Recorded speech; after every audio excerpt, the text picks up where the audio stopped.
I'm gonna raise this issue of detachment, and I'm gonna ask us to then share our experience around it and our insight into it and our ideas about it, about detachment. So, you know, when we hear this detachment, this word, you know, to me it's like we have to separate ourselves from the things we love, is the immediate thing that comes to my mind. You know, like distancing ourselves from this idea that life itself is something precious. You know, on the way here, Chris was saying that she loves being human, and she loves this life, and she's so attached to this life and being human and experiencing joy and experiencing beauty, and so I'm thinking about that and saying, well, that's a person who's really joyful, first of all. It's easy to say that when you're filled with joy, right? But what about when you're not filled with joy, you know? So then it's like, so does detachment simply mean that we shouldn't place too much emphasis on the material things, on this body, on this life, on this embodiment? So I went to chapter 12 of the Bhagavad Gita, and there's this really cool dialogue between Krishna and Arjuna. And I want to be able to see you. I can't see you too well. You know what? If I do that, I could really see everything. Okay, that's cool. I can't see you, and then I can't see that with my reading glasses. It's so annoying. So in the Bhagavad Gita, Krishna, who is the blessed self, who is the divine, he's playing the role of the divine, the one power, the soul. And Arjuna is sitting in the back seat, like, so it's almost like a cab driver, you know. So like Krishna's in the cab with Arjuna. It's a chariot, you know, back in the Hindu scriptures. But anyway, Arjuna is asking Krishna, this battle that's going on, because it really takes place, the Bhagavad Gita takes place inside of the Mahabharata, this big war that's going on. And it's the war between these two families. And so Arjuna is supposed to get up and fight. And Arjuna doesn't want to fight. And he's like, why do I have to fight? I don't want to. You know, it's like, what's the point, almost? And he also knows that some of his relatives are on the other side, so he really doesn't want to fight. He doesn't want to hurt them. He's attached. So he asks Krishna what to do. And Krishna, the whole Bhagavad Gita is this back and forth dialogue between Krishna and Arjuna, explaining to Arjuna how important it is to stand up and fight. So how important it is to do what is right, how important it is to do the right thing, to put one foot in front of the other, to live life on life's terms, kind of thing. To live in this practical reality. Even though we know we're the soul, even though we know we're the divine, and we know that we're spiritual beings having a human experience, Krishna is saying to Arjuna, you still have to live in this world. And so, in chapter 12 of the Gita, Krishna says, there are three qualities of the ideal devotee. And you know, I want to be that. Like, I want to be the ideal devotee. I want to be the ideal disciple. I really do. And I struggle all the time because I'm human, you know, and so I make mistakes. I fail. I fail constantly. So my ears perk up when I hear, okay, these are the qualities of the ideal bhakta, the ideal devotee. Krishna says, the one who hates no one, the one who is the friend of all, the one who is merciful to all, the one who has nothing of his own. One who is free from egoism. Really, One who is even-minded in pain and pleasure, who is forbearing, who is always satisfied, who works always in yoga, whose self has become controlled, whose will is firm, whose mind and intellect are given up to me, to the divine. from whom comes no disturbance, who cannot be disturbed by others, who is pure and active, who does not care whether good comes or evil, and never becomes miserable. The one who has given up all efforts for themselves, who is the same in praise or in blame, with a silent, thoughtful mind, blessed with what little comes their way, homeless, for the whole world is his home, and who is steady in his ideas. Such a person is my beloved Bhakta, devotee. So, forget about it, because I'm not doing any of that stuff. And I don't know, you know, I feel lost when I read that. That's appropriate. I feel lost. So what I'm hearing is that Krishna is saying that detachment comes in many forms. First, detachment from material goods. You know, by what he says about he who has nothing of his own. Detachment from the fruits of our actions, as seen by the reference to the ideal devotee, is one who doesn't care whether good comes or evil, and is the same in praise or blame. And detachment from intense emotional response, as evidenced by the description that he says, the perfect devotee or the perfect bhakta is one who is even-minded in pain and pleasure. So here's my struggle with this. If the ideal is to detach ourselves completely from the material, does that mean that material things aren't good for us? And if we have to detach from that, well, what about our life? What about our life? Our life is material. Our body is material. So should we detach from not eating? He said to be homeless because the whole world is your home. So does that mean that we, sell our house or walk away from our home? Does that mean we don't need food or clothing or shelter? And what about the body? Like, should we not take care of it? Why live then? And if we shouldn't be attached to the fruits of our actions, is it possible to think that we can that we shouldn't be doing good work? Why bother doing good work then? If it doesn't really matter what comes from the work that I do. And if I shouldn't be attached to emotion, and emotional response is bad, then why bother to care at all? So, I always go back to recovery, because the tools of recovery continue to teach me so much. And so I think about, all right, keep it simple.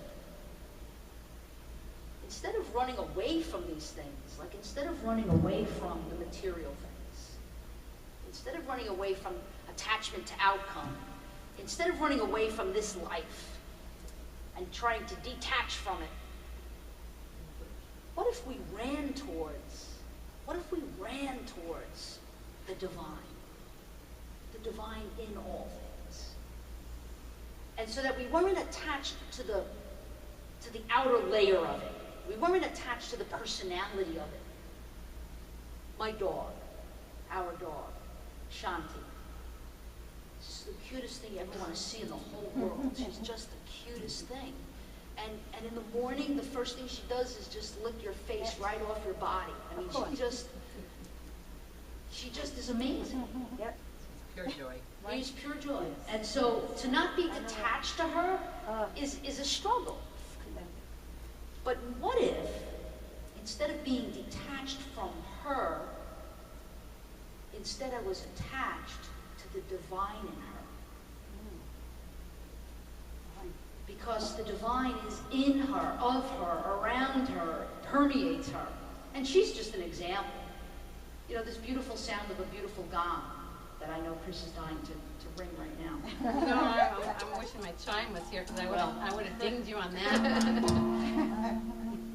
So that the divine lives and moves and breathes in the sound of the chime. And we don't have to necessarily be attached to the chime itself, but to the divine sound of it. So that detachment this is really getting annoying. So that detachment is nothing but attachment to something higher. The higher self, the blessed self, the one power, the one source, the great spirit, whatever it is we call it. Perhaps detachment to material things does mean that we should not be attached to this body. But that it is because attachment to the body means being attached to something which is forever changing. You know, somebody sent me this picture on Facebook of when I was 30. Oh my God, you would think that if I was 15, I look so young. I'm like, oh my God, is that me? Really? Did I really look like that at one point? You know, and I was like so happy to see that picture. And it's like, but that's not me anymore. But it is me. But the body changed. The face changed.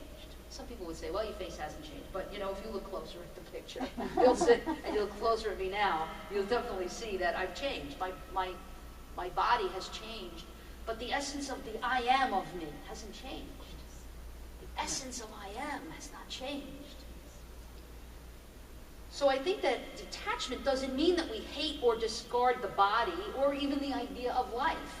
Maybe instead it's asking us to use the body as an instrument of the divine. To do something higher. You know, maybe selfless service or any other higher ideal. And then comes the detaching from outcomes business. And I don't know about you,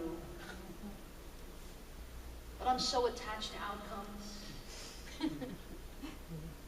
I'm so attached to outcomes. And I'm also, I notice lately, you know, it's funny because I think last time we were all assembled here together, whether it be Kirtan or whether it be the Oneness Temple, I shared with everybody that I'm so judgmental. And then I asked for the divine to remove my judgmental nature. Well, the minute I said that out loud, the divine has given the opportunity to really be humiliated and have some humility and notice that I'm a big ego. I'm like a big giant ego, you know, walking around. And so how do I detach from the outcomes? And how do I detach from my ego? How do I detach from the recognition, the applause, the adoration? I want that. You know, I want to be adored. I do. I want to be loved. I love it. I love that feeling. I want to be clapped for. You know, and I recognize that. And that's something that's going to prevent me from enlightenment because I'm attached to my ego. And one of my teachers, Vasanthi, has often given the example, two examples. One of a mango tree, where this beautiful mango tree has all these beautiful fruits. And some of the fruit gets eaten by the fruit rat, and some of the fruit gets eaten by the birds, and some of the fruit falls on the ground and just gets destroyed. And the mango tree doesn't care if somebody gets to pick their fruit and eat it or not. The mango tree just is. And it's okay if some mangoes get discarded. And it's okay if some people don't appreciate or don't eat the fruit or don't get to the fruit. And some people do get to the fruit. And when they do, they're so happy. You know, it's so delicious.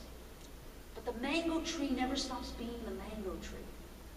And the mango tree doesn't care about the fruit and the outcome. It just is. It just is. So sometimes we're really, really hung up, I'm really hung up on outcomes.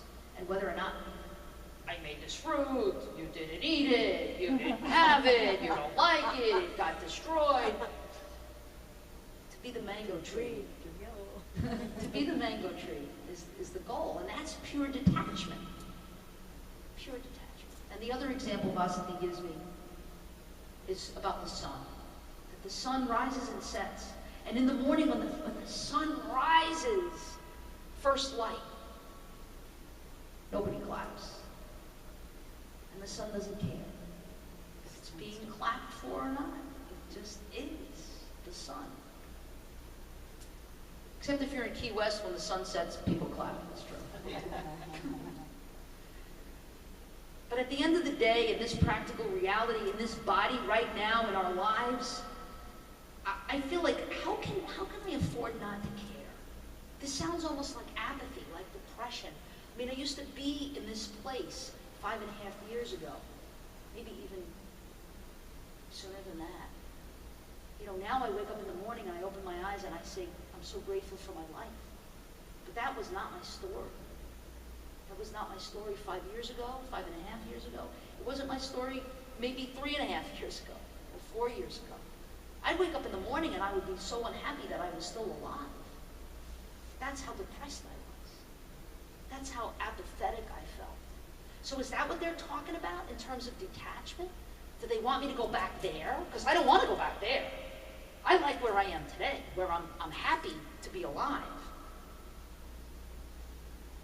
Is detachment asking that we are without emotion? Is that even possible? I think perhaps the problem lies with the attachment to the emotion and the attachment to the object itself.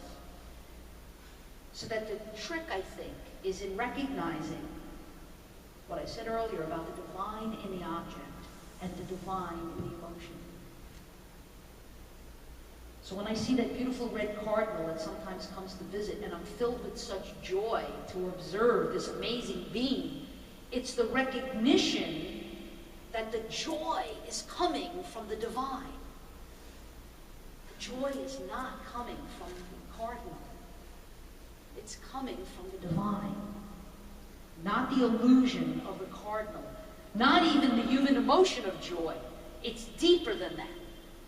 It's the recognition of source, and that is what I think is key. You see, but when we get caught up in the emotion and then chase after the emotion, I want to feel joy, I want to feel joy, and I don't like it when I feel sad. Oftentimes we chase the cardinal, and that's where the foolishness lies. Because it's not the cardinal. It's the source behind the cardinal that we don't even have to chase because it's already within us. What do you think?